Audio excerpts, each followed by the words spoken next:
साथियों नमस्कार, आप सभी का स्वागत है आपके अपने प्यारे से यूट्यूब चैनल ज्ञान पथ इंस्टीट्यूट में। तो आप सब कैसे हैं? उम्मीद करता हूं आप सभी स्वस्थ होंगे और साथ साथ पढ़ाई कर रहे होंगे। तो प्यारे बच्चों, आज की क्लास में हम जानेंगे बी कोशिकाओं की विशेषताओं के बारे में, यानी बी कोशिकाओं की क्या खासियत होती है। तो चलिए क्लास की शुरुआत करते हैं। तो प्यारे बच्चों, यहाँ पर जो बी कोशिकाएँ होती हैं, ये जब कोई रोगजनक या प्रतिजन शरीर में प्रवेश करता है, यानी जब कोई रोगजनक यानी एंटीजन, ठीक है, एंटीजन शरीर में प्रवेश करता है, शरीर में प्रवेश करता है। और शरीर में कहाँ जाएगा? रुधिर में जाएगा या लसिका में जाएगा, ठीक है। तो यानी जब शरीर में प्रवेश करता है तो हमारे शरीर की जो बी कोशिकाएं होती, कौन सी कोशिकाएं? बी कोशिकाएं, यानी बी लिम्फोसाइट्स भी कहा जाता है इनको। जो हमारे शरीर की बी कोशिकाएं होती हैं वो प्लाज्मा कोशिकाओं का निर्माण करती हैं। कौन सी कोशिकाओं का? प्लाज्मा कोशिकाओं का, प्लाज्मा कोशिकाओं का निर्माण करती हैं, ठीक है। और प्लाज्मा कोशिकाएं, यानी कहने का मतलब यहाँ पे ये समझना है कि बी कोशिकाएं किसका निर्माण करती हैं? प्लाज्मा कोशिकाओं का निर्माण करती हैं। और प्लाज्मा कोशिकाएं किसका निर्माण करती हैं? एंटीबॉडी का निर्माण करती हैं, एंटीबॉडी का निर्माण करती हैं, यानी इनको हम प्रतिरक्षी कहते हैं। क्या बोलते हैं? प्रतिरक्षी कहते हैं। और एंटीबॉडी जो होते हैं ये सुरक्षा का क्रियाकलाप करती है, यानी सुरक्षा प्रदान करती हैं, यानी रोगों को नष्ट करने का, एंटीजन को नष्ट करने का काम करती हैं, ठीक है। तो इस प्रकार से हमारी कुछ बी कोशिकाएं काम करती हैं। यानी जब कोई शरीर में एंटीजन प्रवेश करता है तो शरीर की जो बी कोशिकाएं होती हैं, शरीर में उपस्थित जो बी कोशिकाएं होती हैं वो प्लाज्मा कोशिकाओं का निर्माण करती हैं, और प्लाज्मा कोशिकाएं जो होती हैं वो एंटीबॉडी का निर्माण करती हैं, ठीक है। और एंटीबॉडी जो होता है वो सुरक्षा का जो है क्रियाकलाप करता है, यानी सुरक्षा प्रदान करने का कार्य करता है, ठीक है। तो प्यारे बच्चों, ये हो गया आपकी बी कोशिकाएं। अब हम बात करेंगे यहाँ पे विशिष्ट प्रतिरक्षा तंत्र के घटक, ठीक है, यानी विशिष्ट प्रतिरक्षा तंत्र के घटक, विशिष्ट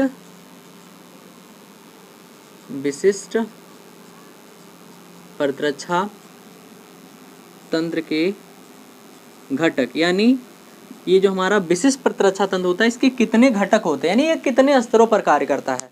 तो प्यारे बच्चों, ये जो सुरक्षा प्रदान करता है ये 2 स्तरों पर सुरक्षा प्रदान करता है। पहला तो होता है कोशिका माध्यित, कोशिका माध्यित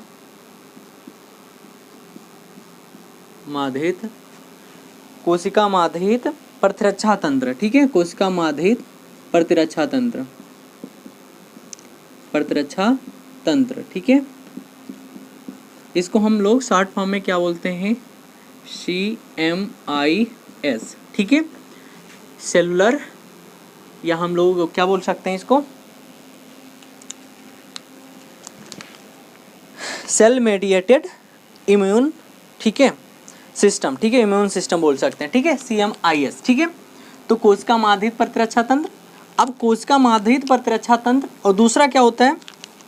दूसरा हमारा होता है प्रतिरक्षी, या इसको हम ह्यूमरल भी बोलते हैं। क्या बोलते हैं? ह्यूमरल, ठीक है,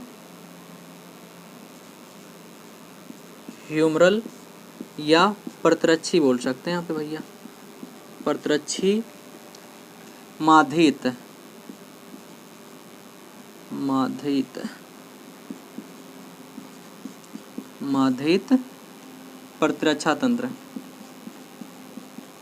प्रतिरक्षा तंत्र, ठीक है। इसको क्या बोल सकते हैं हम लोग?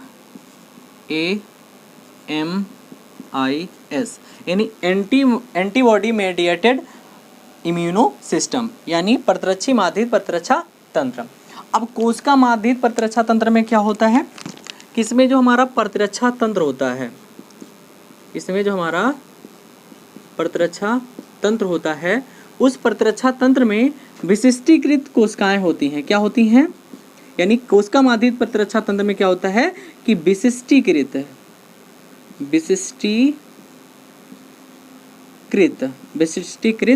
कोशिकाएं होती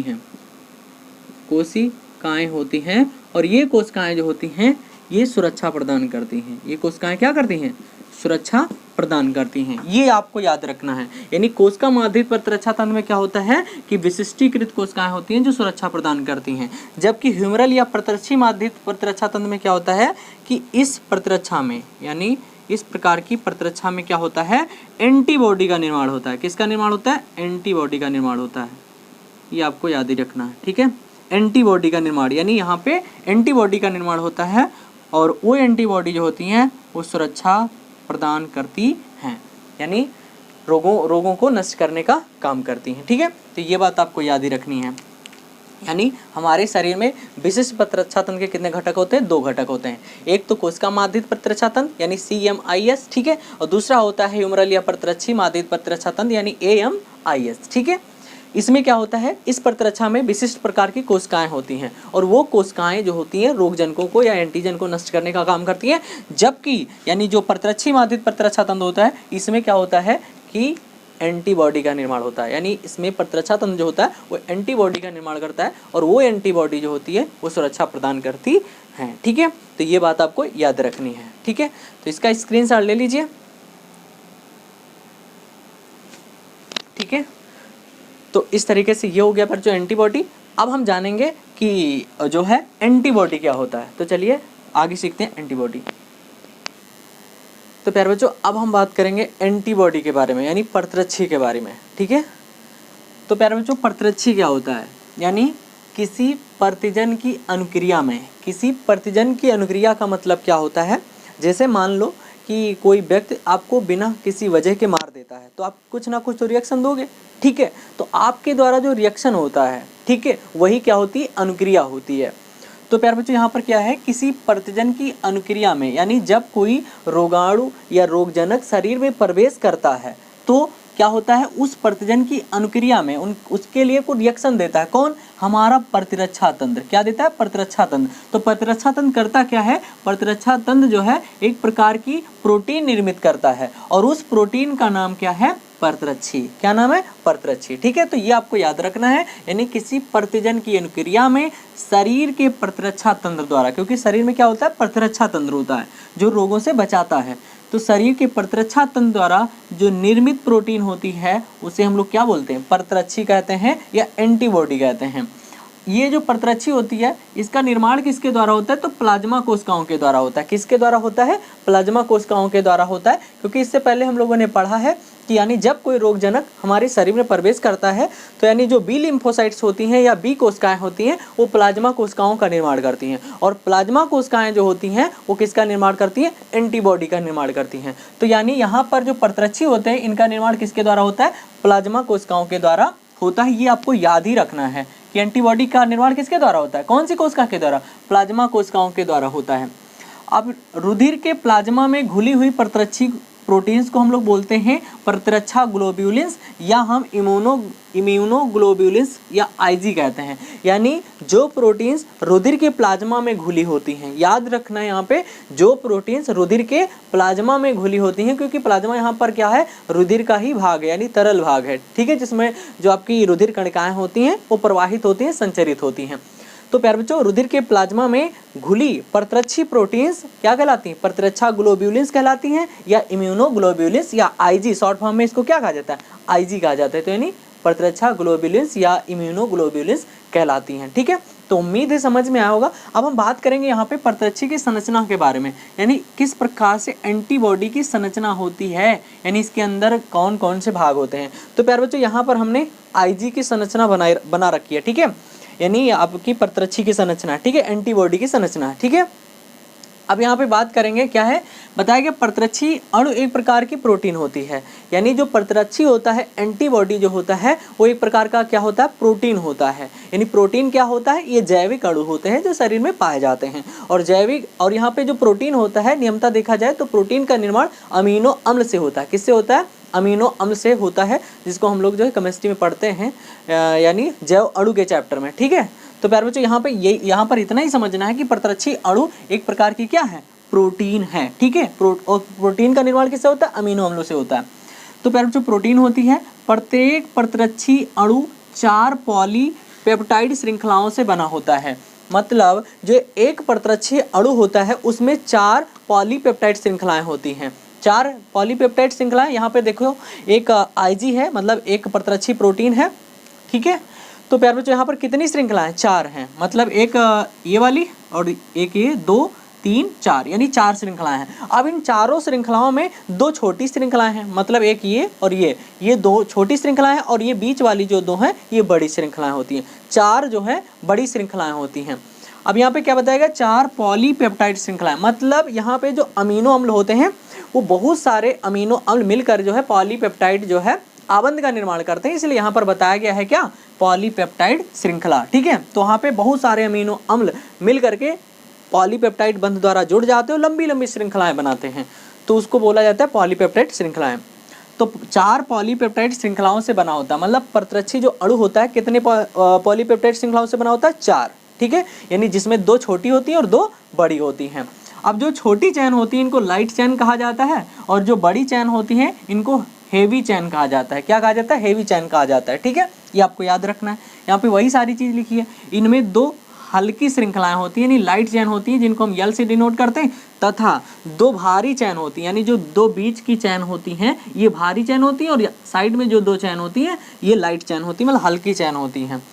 2 भारी श्रृंखलाएं होती हैं।